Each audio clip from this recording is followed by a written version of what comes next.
Because we all know that if you're working for a startup, you're going to be wearing a ton of hats, and you might be making recommendations on the type of software that you want to be using. And then in that case, you get to sort of bring your preferences with you, and there's also more opportunities for growth. And then on the other side, you have companies that are older and more established. They sort of already have their processes.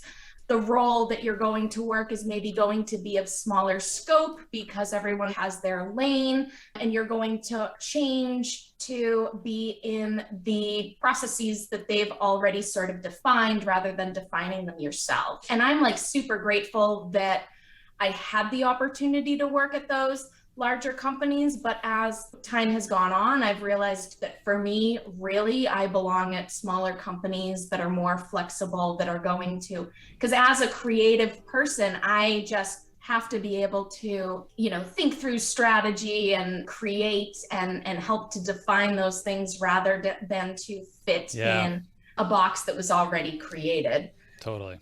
Well, maybe if we take those two categories, so we'll take this kind of startup world, small organization, just getting into a scaling mode, perhaps. They've got some product market fit, and they're looking to scale, versus the, Fortune 500 large organization. If we just took those two for a second, I'll give you a challenge. And I know it's a challenge because I'm talking about myself here.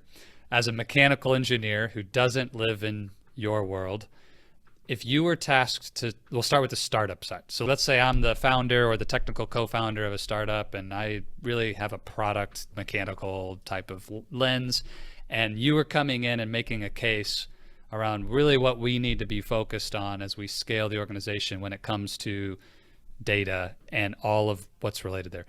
What would you think I need to understand about what my company must get right to be successful in the next decade with what you know now? So starting on that small startup side of the coin.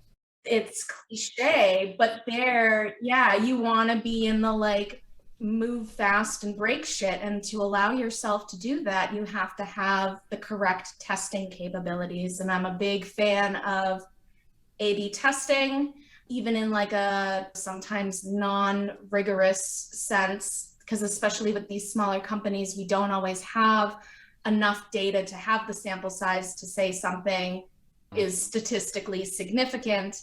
The smaller organizations, when you have somebody who maybe owns social media strategy or whatever, and you want to test something, there can still be that pushback of I defined this process and this is sort of my area. It's easier to, I think, step on toes in a smaller organization because you wear so many hats and so many things are cross-functional and you're all working together before anything else, before the ML comes, because at some point you're going to want to be optimizing for your ad spend, you're going to want to be looking at retention.